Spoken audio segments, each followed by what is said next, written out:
magtatanong. May konting katanungan lang po kami. Hindi, okay lang po. Ako po si Carmina Lauria, taga-pamatasan ng lungsod ng Pasay. Siya naman po ang aking kasama. Kayo po, ano po bang pangalan nila? Rosemary po. Rosemary. Kamusta naman po sila sa sitwasyon na... Ito, paano? Hirap din. Hirapan din, siyempre. May mga anak po ba kayo? Meron. Ilan po anak nyo? 6. Lahat naman po sila nakapag-aral. Hindi, sa ngayon, minto talaga sila. Ilang taon Bali, po sila? ano, Yung pinakamatanda hanggang sa bata po? 14 anyos. Ang nag-aaral ko yung grade 1 lang ngayon. Bakit po yung 14 hindi siya nag-aaral? Uminto kasi, walang trabaho. Ganun. Napaano sa trabaho, walang trabaho, pare-parehas. Uminto. Gano'n na po kayo katagal na mamalagi sa lugar na to? Tagal na, 2 taon na. 2 taon na. 2 taon na.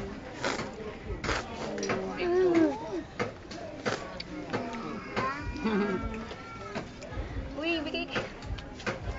Ano po trabaho ni Mr. Ate? Dati siya security guard. Ngayon, expired na. Ngayon, wala na. Wala siyang trabaho. Oo, Ikaw ano po, na. Te, may trabaho ka po. Dati ako dyan sa City Hall, sa Hall of Justice, janitress. Ngayon, wala na rin. Finish contract na. So, bali, ano po ngayon pinagkakitaan nyo? Parang, Sa ngayon, wala. Yung anak ko sumasama lang sa lola niya magtinda-tinda dyan sa Holiday Plaza. Tindahan namin yung doon sa Libertad. Yung asawa niyo po, ano po ba yung ginagawa niya para kahit papano meron kayong Pedicab. pedicab? Nakakain naman po ba kayo ng 3 beses sa isang araw? Siyempre, minsan. Hindi naman parehas, di ba? Yung lugar po, Pangit kamusta naman po? yung Binabaha po ba kayo dito? Oo, talaga. Paano po yan? Kagaya na, tingnan mo, wala kaming bubong. Ilaw na. Oo, tingnan mo naman, walang meron. Kawawa talaga yung mga bata. Oo. Siyempre, pagbaha. Ito yung pangalawa ko. Yan, grade 5 na. Meron po ba kayong sinisisi o kung bakit nagkaganto yung buhay ninyo? Wala naman. Hindi rin. Kahirapan siguro. Kahirapan yun. sa tingin nyo po ba makakaahon pa po kayo sa kahirapan sa panahon ngayon? Hindi pa siguro kasi wala kang trabaho parehas eh. Pero ginagay nyo naman po ba yung anak ninyo para... Dito sa bahay. Talagang tinuturuan namin kahit ang kanan. Hanggang dito na lang po yung mga tanong namin. Maraming salamat po sa Salamat, Meron po kaming konting dala para sa inyo. Sana makatulong po yan sa inyo. Salamat. Salamat, Te. Salamat. Good luck po sa kanila. Thank you.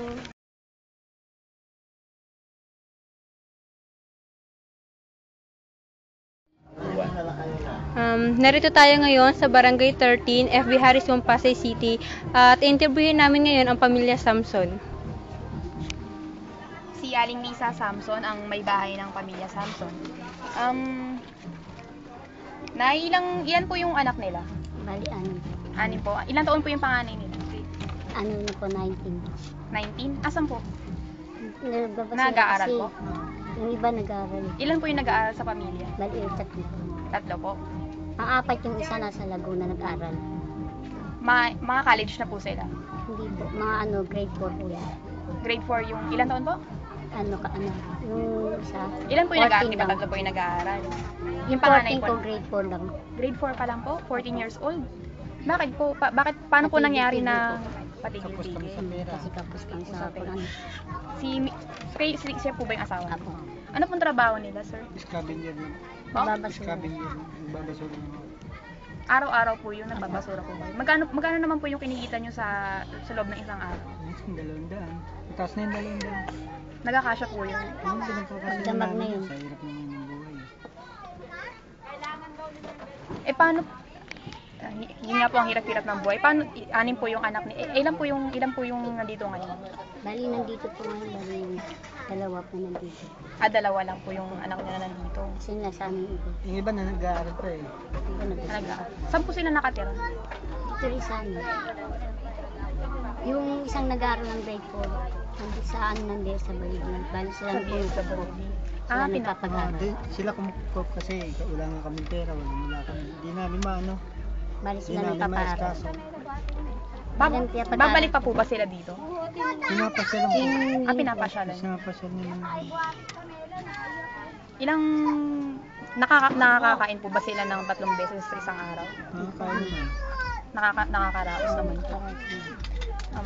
Pakita natin yung bahay nila. Dito po ngayon nakatira ang pamilya Samson. Kitang-kita po natin na sila po ay nakatira lamang sa maliit na barong-barong. Pinagkakasya po nila yung mga kanilang sarili. Miss Samson, meron po ba kayong sinisisi kung bakit ganito yung inyong kalagayan? Wala naman po. Wala naman. Dito po ba talaga kayo nakatira?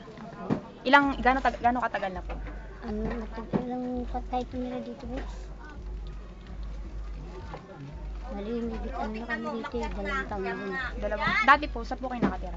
Sa ano pa po, sa Harrison, nasunog po kami. Paano po nangyari na dito po kayo lumipat? Bali, Dito po kayo nakatira? nangupahan po kami dito. Nangungupahan po kayo dito? Dati po. Ngayon po? Hindi na po. Yung bali may-ari ng bahay ko na ano sa akin.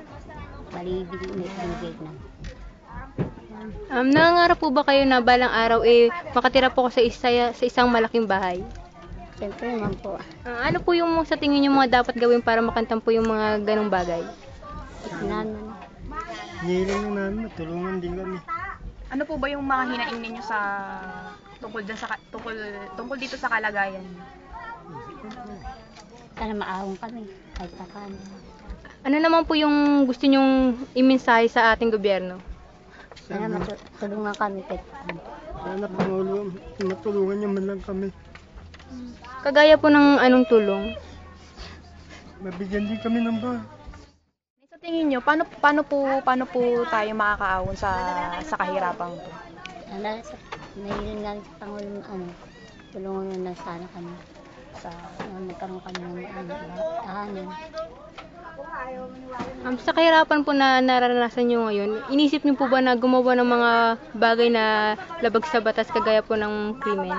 Hindi naman po. Nakita natin kung gaano ba talaga naghihirap ang Pilipinas, at isa yung pamilya ni Aling Lisa sa patunay na naghihirap talaga ang Pilipinas, na grabe yung krisis na kinakaharap ng Pilipinas ngayon. Salamat ka na.